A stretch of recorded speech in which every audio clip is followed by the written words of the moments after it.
Bom, esse vídeo eu vou falar sobre as variáveis, como se criam as variáveis, como se editam, como se preenche os parâmetros dela. E vamos lá. Para a gente criar uma variável, a gente pode vir aqui pelo menu superior inserir, ou a gente vem aqui nos estados. Aqui no formulário de criar um novo estado, a gente vem aqui no botão nova variável. E daí para criar a gente pode colocar, para criar ela a gente coloca o nome, por exemplo, var1 e o tipo. As variáveis podem ser booleana, tipo float, inteira e tipo tempo. A variável booleana inteira e float são apenas equações ou expressões lógicas ou valores devidamente de cada tipo. Já a variável tempo elas possuem funções diferentes, como contador, como temporizador e clock. Vamos criar aqui uma variável do tipo tempo, salvar. Eu vou criar rapidinho aqui e o resto das variáveis já volto. Aqui com todas as variáveis criadas, a gente pode preencher ela para cada estado. Vai ser o estado 0 e o estado inicial. Se você tiver dúvida de como preenche e não quiser ficar entrando no vídeo toda vez, você pode clicar aqui nesse ponto de interrogação. Ele vai exibir as dicas que está mostrando aí. E daí fica mais fácil de você preencher. Então vamos lá. Para qualquer uma delas, se você colocar como não usar, ele não vai aparecer, ele não vai preencher nada dentro do estado no código do Arduino. Agora, principalmente, vamos para as mais simples, que são a booleana, tipo float, tipo inteira. A booleana ela tem expressão lógica, você pode colocar, por exemplo, a entrada aqui, a gente tem o botão 1, você pode colocar o botão 1. E você pode pôr ou um valor tipo verdadeiro, falso, ou então você coloca botão 1 e, por exemplo, var3 maior que 30, por exemplo. E daí aqui no var3 a gente coloca alguma expressão. Pode ser talvez um sensor, você põe a leitura de um sensor aqui, ou então aqui mesmo você coloca direto o sensor se tivesse um sensor digital, analógico aqui no programa. Aqui você pode pôr, por exemplo, A mais B, você pode pôr 30, por valor que você quiser, a equação que você quiser, como se usa normalmente no Arduino. Para a variável inteira é a mesma coisa, só que a variável vai ser inteira. Aqui já, por exemplo, seria 30.2, ele pode receber, já que se você coloca 30.2 ele não vai aceitar, ele vai aceitar apenas 30. Então, aqui é só a parte inteira e aqui a parte com o float.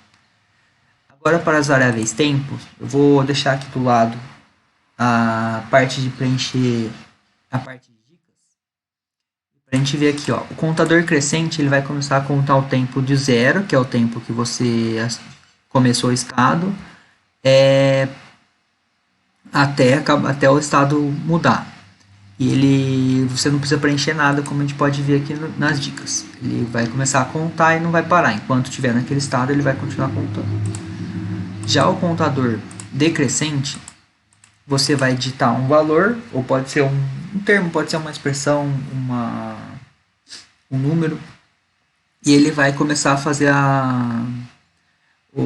ele vai começar a decrementar esse valor de acordo com o tempo que passa. Por exemplo, se você coloca 20 segundos, ele vai começar a contar a partir de 20. Ele vai passar 20, 19 e tudo mais de acordo com o tempo de varredura também. O intervalo que ele usa para essa contagem é o tempo de varredura.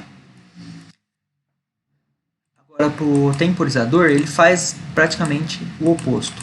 O temporizador, ele em vez de contar de 20 até 0, ele vai contar de 0 até 20, se você colocar 20. Se você colocar, por exemplo, 15 segundos, ele vai contar de 0 até 15. Quando der 15, ele retorna o valor verdadeiro. Enquanto não der 15, ele retorna o valor falso. E para a variável clock, a gente vai ter um tempo de nível alto e um tempo de nível baixo. Aqui em milissegundos, lembrando que os outros dois eram em segundos, esse é em milissegundos. Você pode pôr, por exemplo, 150 milissegundos de tempo alto e 60 milissegundos de tempo baixo. Ele vai gerar um clock com esses valores. E daí ele retorna, quando tiver em nível alto, ele retorna 1, e quando tiver em nível baixo, ele retorna 0. Mas se a gente quiser usar os valores da variável do tipo tempo, a gente olha aqui do lado nas dicas, a gente vê que a gente tem que usar a expressão da variável seguido do sufixo underline valor. Então, se a gente quiser, por exemplo, o que o clock de 150,75, se a gente quiser que o LED siga essa linha desse clock, por exemplo, ficar aceso por 150 milissegundos e ficar apagado por 75 milissegundos, a gente coloca então o nome da variável, que é var1, e seguido do sufixo valor. E daí a variável do LED vai ficar piscando de acordo com o clock que você programou. Você pode colocar, por exemplo, se você quiser pisca por 1 segundo e fica apagado por 1 segundo, a gente coloca 1000 milissegundos e 1000 milissegundos. E daí, a partir disso, você usa do jeito que você achar melhor. Vamos para a parte de digitar e remover variáveis.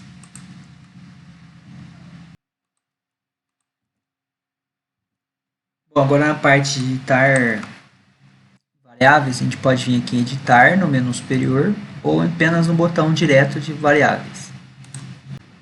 Aqui a gente tem as 4 variáveis que a gente criou. Para editar ou deletar elas é o mesmo esquema das entradas e saídas. Você seleciona a checkbox, muda o tipo que você quer, o nome e clica em editar se você quiser editar ou deletar se você quiser deletar. A gente também tem aqui, se você marcar essa checkbox geral, ele vai marcar todas as variáveis. Então você pode apagar tudo de uma vez só ou editar tudo de uma vez só. Então vamos fechar aqui e vamos para o código agora. Bom, aqui a gente vai ter o código. A gente criou uma classe justamente para as variáveis de tempo, porque os métodos deles são mais complicados, a utilização delas são mais complexas. E eu vamos falar aqui desse método. Ele tem aqui os tempos, o tempo anterior, o tempo de inicialização dos contadores, a saída do clock, quando a gente usar aquele método de clock. E a gente vai ter aqui o construtor dele recebendo um intervalo, geralmente esse intervalo vai ser o tempo de varredura. Ele tem esse método de atualizar o tempo, que ele retorna verdadeiro ou falso se o intervalo recebido aqui já passou. Ou seja, se ele receber aqui atualiza tempo de 100 milissegundos, ele vai ver se o tempo atual do microcontrolador é menos o tempo anterior, vai ser maior que 100 milissegundos. Se for maior, ele retorna verdadeiro, se for menor, ele retorna falso. Aqui zera tempo, que é justamente a função para zerar o tempo dos contadores, o contador crescente e o decrescente. E aqui a gente vai ter para os métodos que realmente se usam no código lá embaixo. O método contador crescente, que ele verifica se o tempo inicializa foi zerado ou não. Se for zerado, ele vai atualizar esse valor para o valor atual do Arduino, valor atual de contagem de tempo do Arduino. Após isso ele vê se o tempo, após isso ele verifica a atualização do tempo. Se passou o intervalo que a gente definiu aqui no construtor, ele vai atualizar o valor da variável tempo. E lembrando que a função mils ela é em milissegundos, então esse valor de tempo vai estar em milissegundos. Ele retorna o valor dividido por 1000, ou seja, ele retorna o valor em segundos. Aqui o contador decrescente, ele vai receber o tempo inicial, ou seja, da onde você quer partir, se você quer partir de 10 segundos, de 15 segundos, o valor que seja. Ele vai pegar esse tempo inicial, ver se a diferença dele com o tempo do contador é maior que zero. Ele verifica se o tempo de atualização, o tempo de inicialização foi zerado. Se for zerado, ele atualiza ele, justamente para o contador não contar desde o zero, ele vai contar a partir do momento que você acionou ele. E assim ele verifica se o intervalo já passou para atualizar a variável tempo. A partir disso ele retorna a diferença entre o tempo inicial e o tempo decorrido. Lembrando que a variável tempo é sempre em milissegundos, então ele retorna o valor dela em segundos, porque aqui é dividido por 1000. Se o valor... é bom a gente ver aqui que se o valor for menor que de 0, ele não vai retornar o valor essa diferença. Ele vai retornar 0.0, ou seja, ele vai retornar que já concluiu-se o tempo do contador. Aqui para o método de temporizador, a gente vai ter que ele recebe um valor float, que é o tempo final em segundos que a gente define que a gente definiu lá no programa. E se esse tempo final, enquanto ele não for atingido, ou seja, enquanto o contador crescente for menor, ele vai retornar falso. Se o contador crescente for maior ou igual a esse tempo final, ele retorna verdadeiro. É praticamente o oposto do contador decrescente de um jeito mais fácil. E a função do clock e o método do clock, ele é designado por esse método de geraClock. Ele vai receber um valor de tempo alto e um valor de tempo baixo. São valores do tipo long sem sinal, porque eles recebem os valores em milissegundos. As outras variáveis, o temporizador e o contador decrescente, recebem em segundos, essa daqui recebe em milissegundos. E daí ele verifica se a saída é verdadeira e se o tempo alto já foi percorrido. Se foi percorrido, ele vai atualizar a saída para falso e retorna esse valor. Se não for percorrido, ele vai ver se a saída for falsa e o tempo de baixo já foi percorrido. Se foi, ele vai retornar verdadeiro, ele fica alternando o valor dessa variável de saída. Bom, agora vamos para o resto do código. Aqui a declaração das variáveis. A gente vê que a variável booleana declarou como bool, a do variável float como float, inteira como int, e a variável tempo a gente declarou um construtor daquela classe lá. Aqui a var4, ela recebe o tempo de varredura. Mas se você quiser usar de uma maneira mais prática, você pode pôr o tempo que você quiser aqui do seu código. Se você não for usar um tempo de varredura, por exemplo, mas se você quiser atualizar a cada 100 milissegundos, você coloca aqui dentro 100 milissegundos.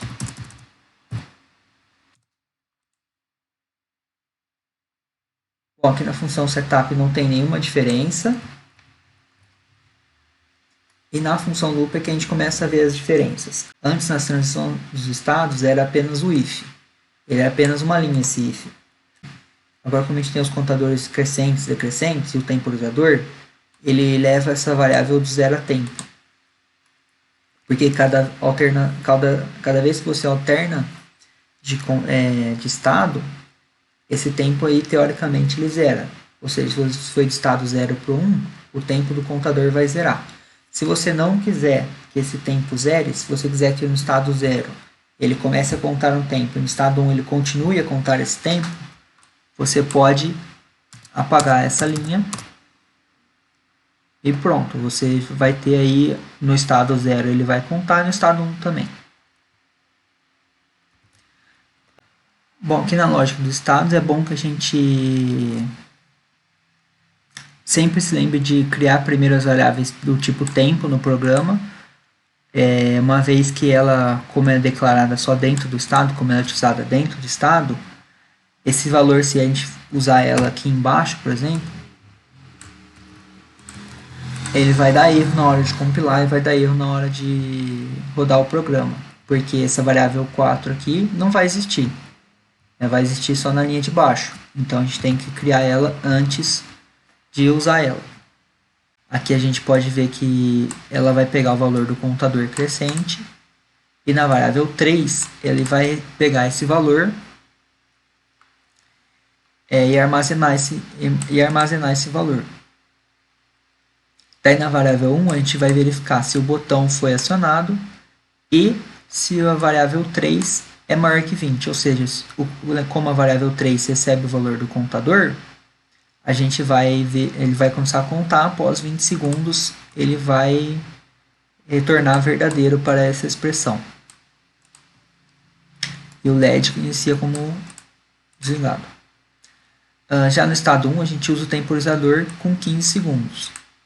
Ou seja, assim que a variável 1, que é uma variável booleana, receber o valor verdadeiro dessa variável, ou seja, quando atingir 15 segundos, ele muda o valor da variável 1, que vai refletir diretamente aqui nas transições. Ó, o estado 0 e variável 1. Aqui estado 1 e variável 1. Estado 2 e variável 1, por exemplo. Aqui no estado 2 a gente usou também o temporizador, do mesmo esquema aqui no estado 1, mas a gente poderia usar também o contador decrescente. No caso, a gente usaria contador decrescente.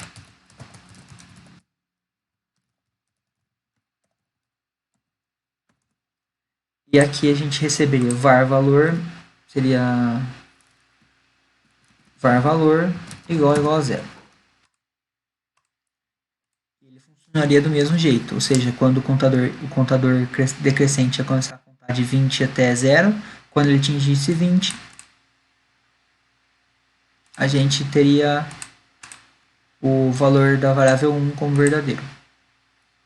E aqui no estado 3 a gente tem o método de clock. Ele recebe aqui 300 milissegundos de tempo alto, 150 de tempo baixo. Ele vai atualizar a variável 2 com 1000 vezes o valor dessa variável do clock. Lembrando que como ela é booleana, ela retorna 0 ou 1. Ou seja, em tempo alto ela vai ser 0, ou seja, em tempo alto ela vai ser 1, e em tempo baixo ela vai ser 0. Daí ele vai armazenar esse valor, e o LED 1 vai receber justamente o valor desse clock. Ou seja, a cada 300 milissegundos ele vai ficar em nível alto, e a cada 150 ele vai ficar em nível baixo. Já o motor ele vai receber 2000, que é, por exemplo, o valor da rotação dele, mais o valor dessa variável 2, que é 1000 vezes o clock, ou seja, ele vai ficar alternando em 3000 e 2000, 3000 e 2000, uma vez que aqui vai ser 1000 vezes 1 ou 1000 vezes 0. E bom, variáveis é isso daí. Eu espero que não tenha ficado muito massivo o vídeo, porque são bastante detalhes, são bastante parâmetros para completar. Mas por enquanto é isso. Agora estou continuando a trabalhar nas próximas partes do programa, implementar alguns novos métodos. Provavelmente vai ser a próxima versão, já vão ter interrupções, funções criadas pelo usuário, e vou ver se eu consigo já também liberar o outro display, o TM1637, e daí eu já faço um vídeo tutorial de tudo isso, e fica mais fácil para entender como funciona essa relação entre o código e o software que estou desenvolvendo. Muito obrigado a todo mundo, e é isso.